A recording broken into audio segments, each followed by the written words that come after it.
हरियाणा में विधानसभा चुनाव के जो नतीजे आए हैं उन्होंने बहुत कुछ बदल दिया है, क्योंकि लोकसभा चुनाव के नतीजों के बाद जो बीजेपी सहयोगियों के दबाव में नजर आ रही थी, वही सहयोगी अब एक बार फिर से बीजेपी के दबाव में नजर आने लगे हैं और बीजेपी के तरफ से सहयोगियों को आंख दिखाना जो है शुरू हो गया है। तो क्या इस बार इस तरह के दावे किए जा रहे हैं और क्या बीजेपी की रणनीति, इस पर हम अपनी जो है आज चर्चा करेंगे। और दोस्तों नमस्कार, मैं हूं पवन चंचल और आप देखना शुरू कर चुके हैं जनजोश न्यूज़। अगर आप इसे फेसबुक पे देख रहे हैं तो फॉलो कीजिए और यूट्यूब पे देख रहे हैं तो सब्सक्राइब कीजिए। हरियाणा विधानसभा चुनाव के नतीजों ने सभी को हैरान किया है, तो साथ ही अब ये पूरे देश में एक बहस का मुद्दा भी बन गया है। जनता इन नतीजों पर विश्वास नहीं कर पा रही है, पचा नहीं पा रही है। कांग्रेस ने तो खैर चुनाव आयोग में शिकायतें भी भेज दी है और चुनाव आयोग से जो है लगातार एक्शन की मांग कर रहा है। कांग्रेस की तरफ से की जा रही है। कांग्रेस तमाम तरह के आरोप लगा रही है कि कांग्रेस का कहना है कि ईवीएम बदली गई, काउंटिंग सेंटर्स पे धांधली हुई। तो इस तरह के तमाम आरोप कांग्रेस की तरफ से लगाए जा रहे हैं। सिर्फ कांग्रेस ही नहीं, जो कांग्रेस के समर्थक हैं और जो जनता ये मानकर चल रही थी कि इस बार जो नतीजे आएंगे पूरी तरह से कांग्रेस के समर्थन में ही आएंगे। हरियाणा में इस बार कांग्रेस की सरकार बनेगी और तो और इस नतीजे से हरियाणा चुनाव के आए जो नतीजे हैं, उम्मीदें थी लोगों को, उसके बिल्कुल उलट नतीजे जब आए तो इसके बाद पूरे देश में हरियाणा चुनाव को लेकर के जो है बीजेपी को लेकर के जो है नज़रिया ही बदल गया। अब जो लोग कह रहे थे कि मोदी का मैजिक फेल होता जा रहा है, बीजेपी अब धीरे धीरे सिमटने लगी है, वो बातें जो हैं झूठा साबित हो गया। पूरे देश में हरियाणा चुनाव के नतीजे पर चर्चा गरमाई हुई है, लेकिन इन नतीजों को अपने फायदे के लिए भुनाने में बीजेपी लग गई है। बीजेपी अपने काम पर लग गई है। बीजेपी उन सहयोगियों को अब आंख दिखाने में लग गई है जो पिछले दिनों बीजेपी की टेंशन बढ़ा रहे थे। अब अगर बात की जाए कि बीजेपी को टेंशन कौन दे रहा है, तो आप जानते हैं इसमें सबसे पहला नाम तो नीतीश कुमार का आता है, जो बिहार के सीएम हैं। नीतीश कुमार और जदयू लगातार यह दिखाने की कोशिश कर रहे थे कि अब बीजेपी आला कमान जो है, बीजेपी को जो है जदयू के मुताबिक चलना पड़ेगा। पहले नीतीश कुमार इस कोशिश में लगे हुए थे कि लोकसभा चुनाव के साथ ही विधानसभा चुनाव जो है बिहार के चुनाव हो जाए बिहार के, लेकिन बीजेपी उसके लिए उस पर उस वक्त राजी नहीं हुई। इसके बाद बार बार जो है नीतीश कुमार कहीं ना कहीं इस कोशिश में लगी रहे कि बीजेपी मान जाए और केंद्र सरकार इस पर नाराजगी लगातार बढ़ रही थी और यह नाराजगी उनके बयानों में भी, उनके एक्शंस में साफ नजर आने लगी थी। नीतीश कुमार पूरी तरह से चुप हो गए। उन्होंने बीजेपी से और बीजेपी नेताओं से, बीजेपी के दिग्गज नेताओं से और यहाँ तक कि जेपी नड्डा, अमित शाह, इन सब से दूरी बनाना शुरू कर दिया था।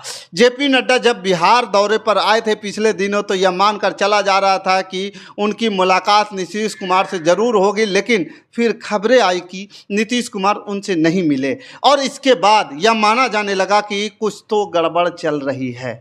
यही नहीं, इधर जेपी नड्डा बिहार से लौटे और उसके अगले ही दिन जो है नीतीश कुमार दिल्ली दौरे पर जाते हैं। वहाँ पर भी जाकर माना जा रहा था कि शायद अब अमित शाह से मिलेंगे, जेपी नड्डा से वहाँ जाकर शायद मुलाकात करेंगे, मोदी से मिलेंगे, प्रधानमंत्री नरेंद्र मोदी से मिलेंगे, लेकिन ऐसा कुछ भी नहीं हुआ। नीतीश कुमार वापस लौट आए। खैर यह चर्चा तो बनी हुई थी कि बिहार में बहुत जल्द कुछ बड़ा होने वाला है, खेला होने वाला है, नीतीश कुमार पलटी मार सकते हैं, नीतीश कुमार आरजेडी से एक बार फिर हाथ मिला सकते हैं, क्योंकि आरजेडी की तरफ से यह बार बार संकेत भी दिए जा रहे थे कि नीतीश के लिए दरवाजे आरजेडी के खुले हैं। इन तमाम जो कयास लग रहे थे, तमाम जो चर्चाएं चल रही थी, इस बीच में आ जाता है हरियाणा विधानसभा चुनाव के नतीजे और बाजी अब पलटी हुई नजर आ रही है, क्योंकि सबको ये मानकर चल रहा था कि हरियाणा में कांग्रेस की सरकार बनेगी और बीजेपी और कमज़ोर हो जाएगी, लेकिन हुआ इसका पूरी तरह से उलट। और जैसे ही नतीजे आए, बीजेपी अपने काम पर लग गई।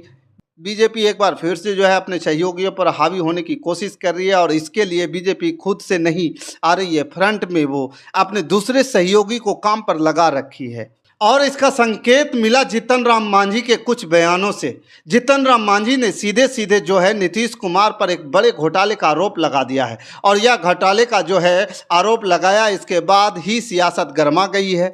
कहीं ना कहीं ये जो घोटाले का आरोप लगाया है, संकेतों में जो उन्होंने ऐसा बयान दिया है, नीतीश कुमार को घेर रहे हैं, सवालों के कटघरे में खड़े कर रहे हैं, उन्होंने बड़ा सवाल खड़ा कर दिया। इसको लेकर के जानकार दावा कर रहे हैं कि कहीं ना कहीं यह सब बीजेपी के आला कमान के इशारों पर हुआ है। तो अब आप सबसे पहले हम आपको बता देते हैं कि आखिरकार मांझी ने ऐसा क्या कहा था, मांझी ने क्यों कहा था। जिस काम के लिए 700 करोड़ रुपए का बजट बनाया, उस कार्य को 6000 करोड़ की लागत से गंगा का पानी लाया गया, लेकिन आप खुद ही सवालिया लहजे में पूछते हैं, क्या इससे इलाके में पानी की आवश्यकता की पूर्ति हो गई। जीतन राम मांझी के अब इसी बयान के बाद जो है सियासत गर्मा गई है। वहीं कुछ लोग तो यह भी कह रहे हैं कि जीतन राम मांझी का यह बयान एनडीए को नुकसान पहुंचाएगा और नीतीश और बीजेपी के बीच, यानी जदयू और बीजेपी के बीच दरार भी ला सकता है। लेकिन कुछ लोग यह भी कह रहे हैं कि यह सब कुछ जो हो रहा है बीजेपी के इशारों पर हो रहा है। बीजेपी ने अब जीतन राम मांझी को काम पर लगा दिया है। नीतीश कुमार जो है पिछले दिनों बीजेपी को लगातार आंखें दिखा रहे हैं, बीजेपी आला कमान पर दबाव बनाने की कोशिश कर रहे थे। यहाँ तक कि बार बार जो है दावे भी ये किए जा रहे थे कि नीतीश कुमार अब उन्हें समर्थन देने की कीमत वसूलने में लग गए हैं। उन सबको खत्म करने के लिए जीतन राम मांझी से यह बयान दिलवाया गया। तो जीतन राम मांझी ने कहा कि उन्होंने जो योजना तैयार की थी, 700 करोड़ में ही सारा काम पूरा हो जाता, इतने पैसे में ही बांध भी बना लेते, नहर भी बना लेते और काम के साथ साथ नदी के दोनों किनारे 15-20 फीट सड़क बना देते, ताकि गया में ट्रैफिक जाम की समस्या खत्म हो जाती। यह मेरा सपना था, लेकिन 6000 करोड़ रुपया खर्च करके जो गंगा का पानी लाया जा रहा है, कोई कहे ना कहे तो मैं तो कह सकता हूं कि पानी की पूर्ति नहीं हो पा रही है। यानी कि जीतन राम मांझी ने सीधे तौर पर सीधे नीतीश कुमार के ऊपर जो है सवाल खड़ा कर दिया, कटघरे में खड़ा कर दिया है और उन पर एक बड़े घोटाले का आरोप लगा दिया है।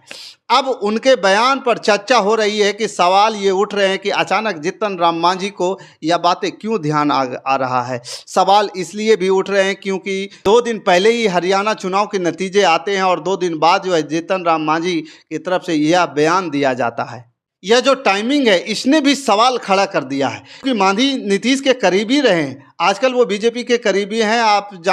जानकार जो कह रहे हैं वो खुद दावा करते हैं कि पीएम मोदी उनका बहुत सम्मान करते हैं और कहा जा रहा है कि नीतीश पर जो आरोप मांझी ने लगाए हैं उसके पीछे कहीं ना कहीं बीजेपी के ही हाथ है। मांझी ने बीजेपी के इशारे पर आरोप लगाए। आपको बता दें कि मांझी को 2014 में नीतीश कुमार ने सीएम बनाया था। 2014 में लोकसभा चुनाव में जदयू को मिली हार पर नीतीश कुमार ने सीएम पद छोड़ दिया था, लेकिन सीएम बनने के बाद जो है मांझी के तेवर बदल गए थे, जिसके चलते साल भर के अंदर ही नीतीश ने उनसे सीएम पद जो है वापस ले लिया था। बाद में मांझी के नीतीश से संबंध सुधर भी गए। नीतीश कुमार जब 2022 में एनडीए छोड़कर महागठबंधन के साथ गए तो मांझी भी उनके साथ एनडीए छोड़ दिए थे, लेकिन बाद में मांझी का मन बदल गया और अचानक ही वह बीजेपी के करीबी हो गए। 2023 में मांझी ने नीतीश और महागठबंधन छोड़कर एनडीए से हाथ मिला लिया, एनडीए का दामन थाम लिया। ऐसे में दावा किया जा रहा है कि मांझी ने नीतीश पर जो आरोप लगाए हैं उनमें कहीं ना कहीं बीजेपी की रणनीति ही काम कर रही है। जीतन राम मांझी नरेंद्र मोदी की बढ़ती करीबी की वजह से कहीं ना कहीं यह बयान जीतन राम मांझी दिए हैं। कहीं ना कहीं बीजेपी के इशारे पर, बीजेपी आला कमान के कहने पर ही जीतन राम मांझी ने अचानक से यह आरोप लगाए, नीतीश कुमार के ऊपर जो है सवाल खड़ा कर दिया है। और सबसे बड़ी बात यह है कि घुमा फिरा करके उन्होंने एक बड़े घोटाले का आरोप नीतीश कुमार के ऊपर लगा दिया है, जिसे विकास पुरुष कहा जाता है। उनके ऊपर जो है जीतन राम मांझी घोटाला के आरोप लगा रहे। इसके पीछे की सिर्फ एक ही वजह है कि नीतीश कुमार पिछले दिनों बहुत ज़्यादा ही बीजेपी पर हावी होने की कोशिश कर रहे थे। यह दावा यहाँ तक किया जा रहा था कि बिहार में जब विधानसभा चुनाव होंगे, नीतीश कुमार की जदयू ने यह साफ कह दिया था कि इस बार बड़े भाई की भूमिका में जो है जदयू रहेगी और सीट्स जदयू लेगी, ज़्यादा सीट्स जदयू लेगी, उसके बाद जो बचेगी सीट्स उनमें बीजेपी अपने पास रखे और उन्हीं से अपने सहयोगियों में बांटे।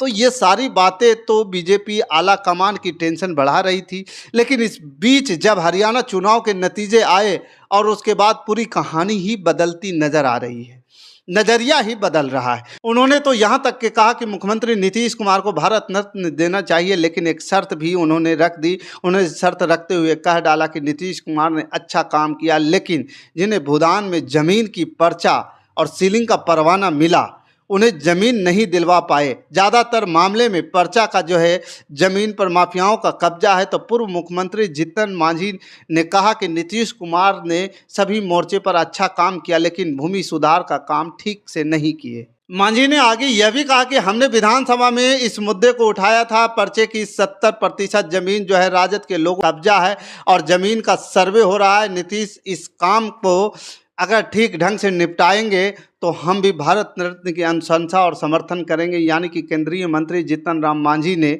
जो है नीतीश कुमार पर कई सवाल खड़े कर दिए हैं, कई तरह के जो है आरोप लगा दिए। जीतन राम मांझी अटैकिंग मोड में नजर आए तो ये सवाल इसलिए उठ रहे हैं कि क्योंकि अचानक से ऐसा क्यों हुआ। हरियाणा चुनाव के नतीजे का इंतजार कर रही थी बीजेपी और वही नतीजे जब उसके पक्ष में आ गए तो कहीं न कहीं उसे मौका मिल गया और एक बार फिर से अपने सहयोगियों को दबाव में लाने। और यह बयान इसलिए भी चर्चा में है कि जीतन राम मांझी और इस तरह के जो बयान आरोप ये लग रहे हैं कि बीजेपी के इशारे पे ये सारा काम हो रहा है। क्योंकि जीतन राम मांझी जो है सिर्फ नीतीश कुमार के ऊपर सवाल खड़ा नहीं किया है, बल्कि उन्होंने चिराग पासवान को भी आईना दिखाने की कोशिश की है। क्योंकि जीतन राम मांझी ने यह कह दिया कि रामविलास पासवान की जगह सिर्फ पशुपति पारस ही ले सकते हैं। उनके जाने के बाद दलितों के लिए आवाज़ उठाने के मामले में शून्यता आ गई है। रामविलास पासवान के जाने से रिक्ति आई है, उसे पारस बाबू पूरा करेंगे। राजनीति जगत में मांझी के इस बयान को चिराग पासवान की राजनीति को कटघरे में खड़ा करना माना जा रहा है। जैसे कि आप जानते ही होंगे कि पिछले दिनों से चिराग पासवान जो है कहीं ना कहीं एनडीए के जो फैसले हैं उनके विरोध में नज़र आ रहे हैं। वो लगातार अपनी राय नज़रिया रखते नज़र आ रहे हैं और लगातार यह दिखा रहे हैं कि जो भी फैसले, चाहे वक्फ बिल संशोधन का बिल का मामला हो या फिर लेटरल एंट्री का मामला हो या फिर आरक्षण वाला मामला हो या फिर जातिगत जनगणना का मामला हो, इन तमाम मुद्दों पर चिराग पासवान एनडीए से अलग अपनी राय रखते हुए नजर आए हैं। जिसके बाद यह भी कहा जाने लगा कि कहीं ऐसा तो नहीं है कि चिराग पासवान अपनी राह अलग तलाश रहे हैं, कहीं ऐसा तो नहीं है इंडिया गठबंधन में शामिल हो रहे हैं। तो इसी बीच पशुपति पारस से खुद अमित शाह ने मुलाकात की थी और उसकी तस्वीरें भी सामने आई थी। और अब जब जीतन राम मांझी ने पशुपति पारस का जिक्र किया तो उन तमाम चीज़ों को अब कड़ियों से जोड़ा जा रहा है। एक एक कड़ी को जोड़ करके ये समझा जा रहा है, राजनीतिक जो चर्चा करते हैं, राजनीतिक जानकार जो ये चर्चा करने में लग गए हैं, उधेड़ बूंद करने में लग गए हैं कि राजनीति जानकार ये दावा भी कर रहे हैं कि हो ना हो यह सब कुछ बीजेपी आला कमान के इशारे पर हुआ है।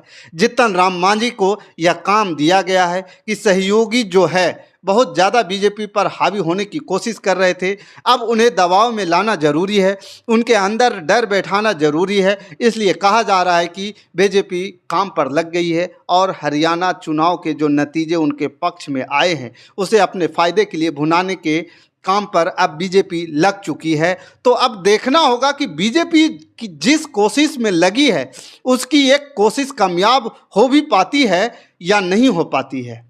बाकी इस खबर के प्रति आपका क्या विचार है, आप हमें कमेंट कर जरूर बताइएगा। हमारे साथ बने रहने के लिए धन्यवाद। जय हिंद, जय भारत।